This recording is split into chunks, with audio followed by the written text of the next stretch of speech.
요한복음 12장에 보면 베다니의 마리아가 예수님의 발에 향유를 부었을 때, 그때 예수님께서는 그것을 갖다가 당신의 장례를 준비한 것이라고 그렇게 아주 파격적으로 말씀하시는 이야기가 나옵니다. 자, 그런데 그렇게 말씀하시고 나서 예수님은요, 본격적으로 순환예고, 즉 십자가의 길을 말씀하셨고, 그리고 이제 그 마지막 길을 그때부터 걷기 시작하셨습니다. 자, 그런데 이렇게 이 땅에서 떠나실 것을 준비하시면서, 그러면서 주님이 하신 일 가운데 가장 중요한 일이 무엇이었는가 라고 하면, 그것은 바로 세상에 있는 자기 사람들을 사랑하시되 끝까지 사랑하시는 것, 그것이었습니다. 이게 성경이 말하고 있는 거예요. 다른 어떤 것보다 주님이 하신 일은 뭐냐? 세상에 있는 자기 사람들을 사랑하시되 끝까지 사랑하시는 것. 그리고 바로 그런 맥락에서 우리가 이해할 것이 주님께서 성령님을 소개하신 거예요.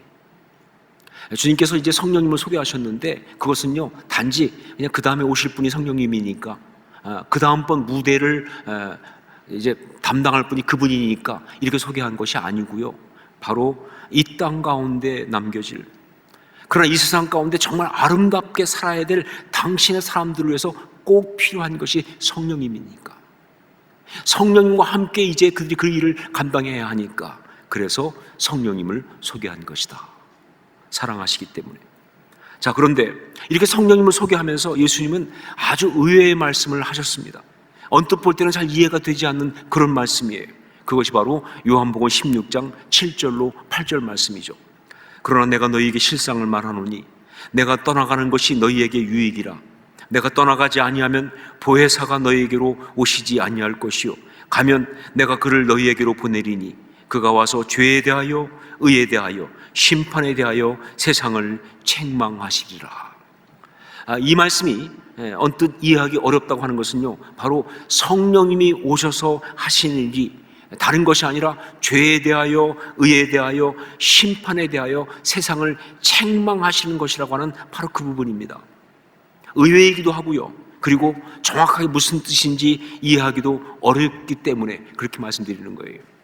자, 그런데 사실은요, 이 말씀은 굉장히 중요한 말씀이에요. 성자 예수님께서 소개하신 성령 하나님의 핵심 사역, 바로 그것이기 때문에 그렇습니다. 그리고 그것은 바로 성령님의 시대를 살아가는 교회와 성도들이 반드시 알아야 될 메시지이기 때문에 너무 중요한 것이다. 이것을 정확하게 꿰뚫어 본 사람 가운데 하나가 네덜란드의 개혁주의 선교신학자인 헤르만 발빙크라고 하는 분입니다. 굉장히 유명한 분이죠. 이분이 쓴 탁월한 책 중에 하나가 선교학 개론인데, 그 선교학 개론에서 이 헤르만 발빙크는 바로 엘랭틱스라고 하는 개념을 소개했어요. 엘랭틱스. 이 엘랭틱스가 뭐냐라고 할 때, 이것은 선교사가 선교지에 가서 해야 할 주된 사역이 바로 그 이방 문화가 잘못된 죄의 문화라는 것을 드러내는 것, 그것이다. 이게 엘랭틱스예요. 한국에서도 그랬습니다. 선교사가 들어와서 한국 문화를 부정한 것이 아니에요. 다만 조상 숭배라고 하는, 조상을 섬긴다는 명목을 하고 있는 그 우상 숭배 제사, 이게 죄라는 것을, 그리고 정말 어떤 민속 어떤 문화처럼 얘기하지만, 아니 무당 푸닥거리하는 점치는, 이런 것이 정말 마귀에게 잡힌 죄라고 하는 것을, 그리고 술과 담배 거기에 쪄들어 사는 것이 그게 타락이라는 것을, 그것을 드러내는 것이 정말 중요했기 때문에 그것을 한 거예요. 그것이 바로 선교사가 할 일이라는 것이죠. 자, 이런 이 엘랭틱스, 이 말이 예수님께서 성령님을 소개하면서 하신 말씀인 요한복음 16장 8절에 책망하다, 그것의 헬라어 언어가 엘렌코거든요. 그 엘렌코에서 온 거예요. 그렇기 때문에 성령님의 주된 사역은 뭐냐라고 할 때 바로 이 엘랭틱스라는 것이죠. 죄를 고발하는 것, 죄를 드러내는 것, 그것이 틀렸다는 것을 알려주는 것, 이게 성령님의 주된 사역이다. 여러분, 그렇기 때문에 이것은요, 성령님의 사역만이 아니라 바로 성령님과 함께 살아가는 바로 우리 성도들, 우리들의 사역이기도 하고 우리들의 사명이기도 한 것입니다. 성도가 누굽니까? 그들은 이 세상 가운데 어떤 의미를 가진 사람입니까? 그들은 이 세상 가운데 어떻게 살아야 되는 사람입니까? 여러 가지가 있겠죠. 하지만 그 주된 것 가운데 하나가 바로 뭐냐? 세상의 죄를 드러내는 것, 세상의 죄를 고발하는 것, 바로 그것이 성도의 어떤 모습이라는 것이죠. 성도의 삶의 이야기라는 것이죠. 세상 문화가, 세상의 어떤 사상이, 세상 이론이 아무리 정교하게 무장하고 자기들이 옳다고 주장하고 이게 멋이야 라고 한다 할지라도 성도는 그 가운데서 그렇지 않다고, 그것은 죄라고, 그것은 부끄러운 것이라고 그렇게 드러내는 그런 사람이어야 한다는 거예요. 이게 성도의 사역입니다. 이것이 성도의 사명이라는 것이죠. 오늘 본문이 바로 그 이야기를 하고 있어요. 로마서 1장 18절 말씀 이하에 나오는 이 말씀이 바로 세상을 책망하시는 성령님의 엘렌틱스, 그것을 그대로 보여주는 그런 말씀이다.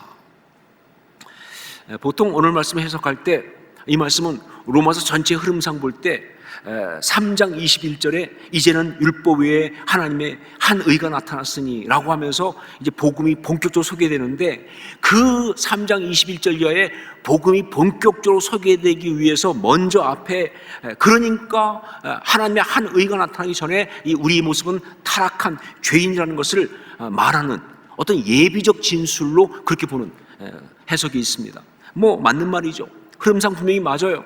복음, 즉 하나님의 한 의를 나타나기 위해서 먼저 우리 모두가 죄인인 것을 말하는 것은 분명 필요하고 맞는 얘기입니다. 자, 그런데 그것뿐이 아니죠. 단지 그것만을 위해서 나온 얘기가 아니에요. 논리 전개상 필요하니까 그래서 말한 그것이 아니고 이 자체에 너무나 중요한 메시지가 있다는 거예요. 그것이 바로 말씀드린 것처럼 성도는 이렇게 세상의 타락됨을, 그 죄악됨을, 그 부끄러움을 드러내는 사명자라고 하는 바로 그 메시지예요. 이게 참된 성도라고. 그래서 바울 사도는요, 로마인 성도들에게 편지를 쓰면서 정말 아름다운 성도가 무엇인지를 나누면서 바로 세상의 죄악을 드러내는 고발을 이렇게 하고 있는 거예요. 성도는 바로 그런 사람이니까. 여러분, 그렇습니다. 성도가 정말 아름다운 성도라고 한다면 그는 그의 신앙과 삶으로서, 아니 그 이전에 그냥 존재 자체로서 세상을 고발해야 하는 것입니다. 이 세상이 잘못되었다고, 그 세상 가운데 살아가는 인간들이 타락했다고, 그렇게 살아서는 안 된다고, 그건 죄라고 그렇게 고발할 수 있어야 그게 바로 성도라는 것이죠. 예, 우리는 세상을 아름답게 하는 사람, 세상을 행복하게 하는 사람들이지만 동시에 우리는요, 세상을 불편하게 하는 사람들이 되어야 하는 거예요. 세상의 불의에 대하여, 세상의 타락에 대하여 우리가 믿는 이 믿음을 가지고 그것을 고발하면서 그게 틀렸다고, 그건 부끄러운 것이라고 드러내야 하는 거예요. 이게 바로 엘렌틱스예요. 자, 그런데 여러분, 이 엘렌틱스, 즉 죄를 드러내는 것, 죄를 고발하는 것, 이것이 제대로 되기 위해서는요, 사실 무엇보다 먼저 그 세상에 대한 고발의 그 세상이 우리 안에 있는 세상이어야 한다는 거예요. 예, 우리 안에 있는 세상, 우리 안에 있는 이방, 우리 안에 있는 이 죄, 그것도 엄격하게 엘렌틱스에 적용이 되어야 한다는 거예요. 여러분, 그렇습니다. 우리 속에 세상이 있어요. 불의함이 있습니다. 그런데 그것에 대해서 우리가 정말 단호하게 이건 불의야, 이건 잘못된 것이야 라고 말할 수 있는 사람이 아무리 고민스러워도요, 아무리 힘들어도요, 그냥 대충 넘어가지 말고, 그냥 사는 게 다 그렇지 하고 넘어가지 말고, 스스로 면죄부 주지 말고, 그것이 정말 안 된다고 그렇게 고발할 수 있는 사람이, 그게 신앙인이고요. 그것이 바로 가장 중요한 엘렌틱스예요. 여러분, 우리는 죄 가운데 용서받고 구원받은 사람이지만 바로 그렇기 때문에 더욱더 그 죄를 용납해서는 안 되는 것입니다.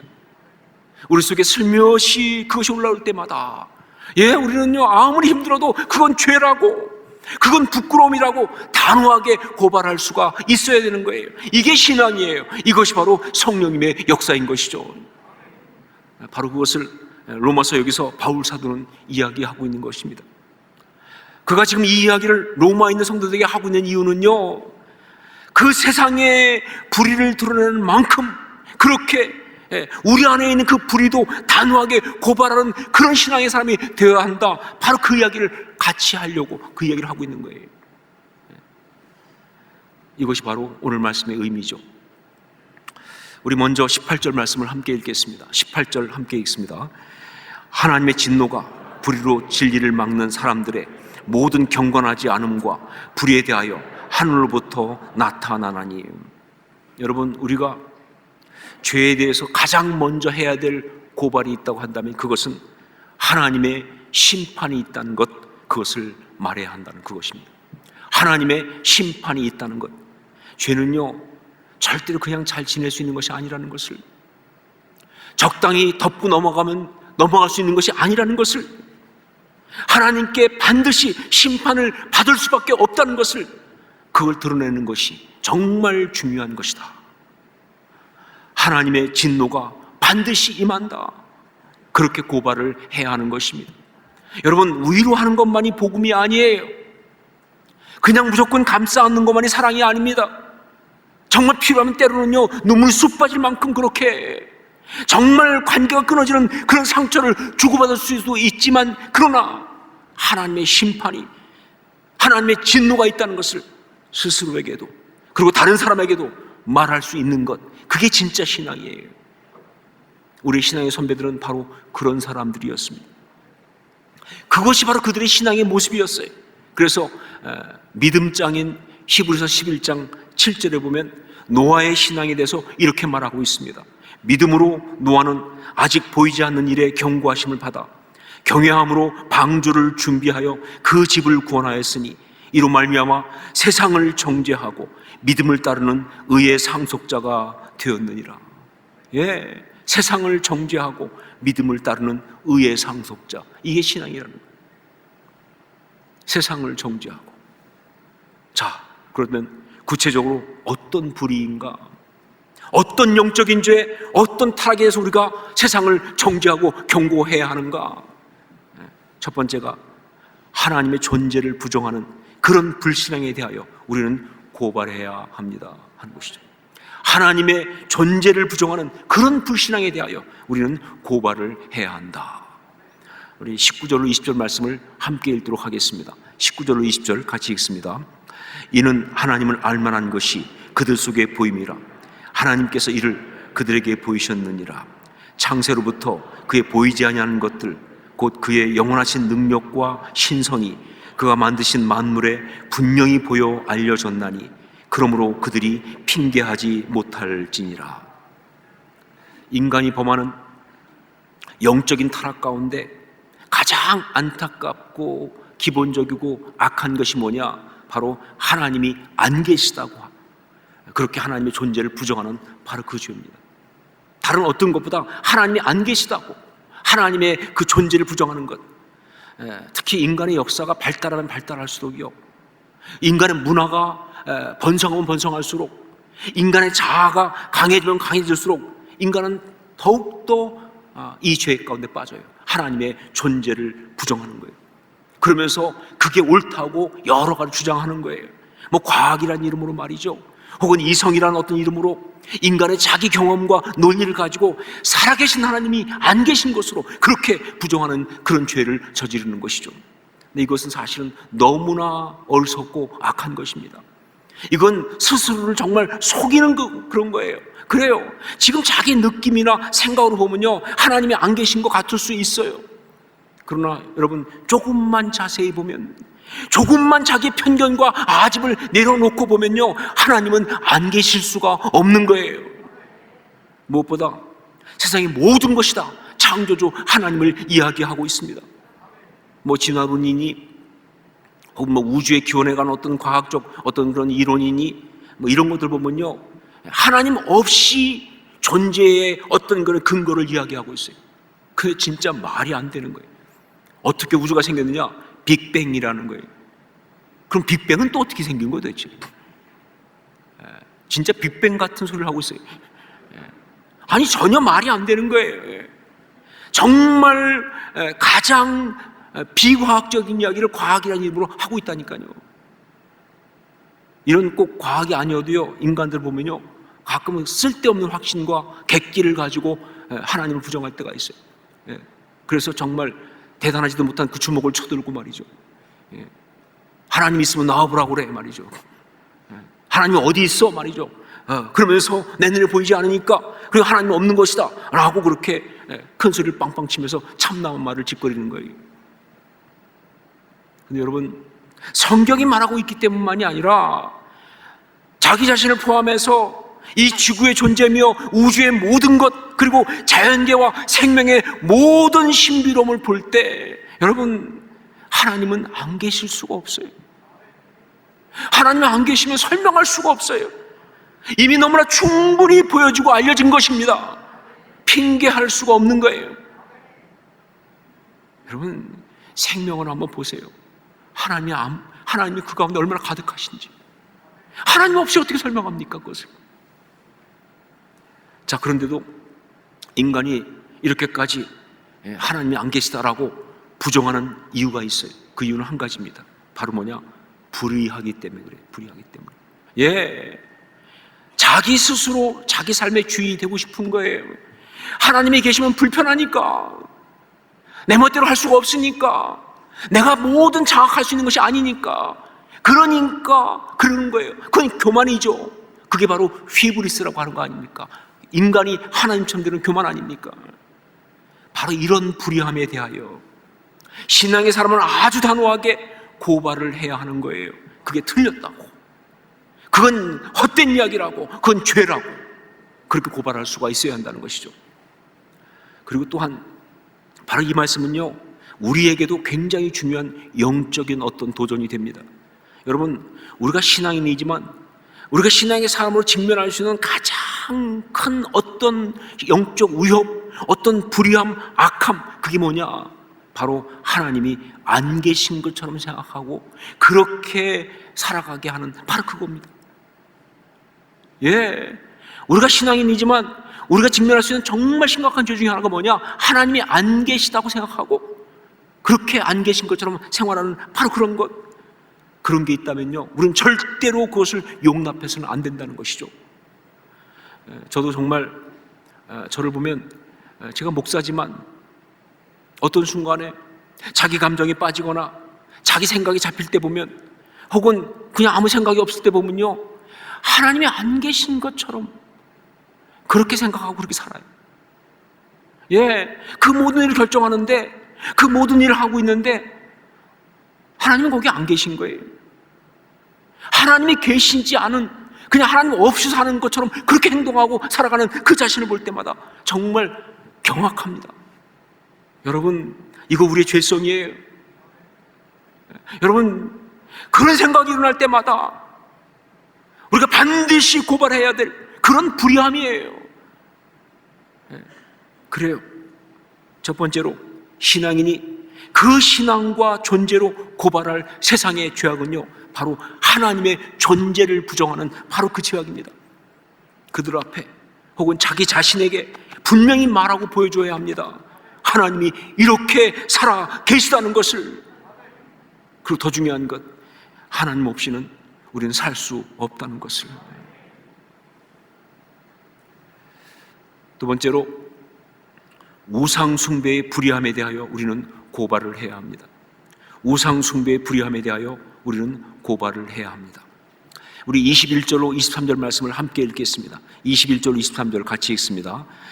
하나님을 알되 하나님을 영화롭게도 아니하며 감사하지도 아니하고 오히려 그 생각이 허망하여지며 미련한 마음이 어두워졌나니 스스로 지혜 있다 하나 어리석게 되어 썩어지지 아니한 하나님의 영광을 썩어질 사람과 새와 짐승과 기어다니는 동물의 모양의 우상으로 바꾸었느니라. 여러분, 하나님의 존재를 인정한다, 하나님이 계셔, 그거로 다 끝나는 게 아니에요. 여러분, 그거보다 훨씬 더 심각한 또 하나의 문제가 될 수 있는 게 뭐냐? 하나님의 존재는 인정하는데 하나님이 아니셔.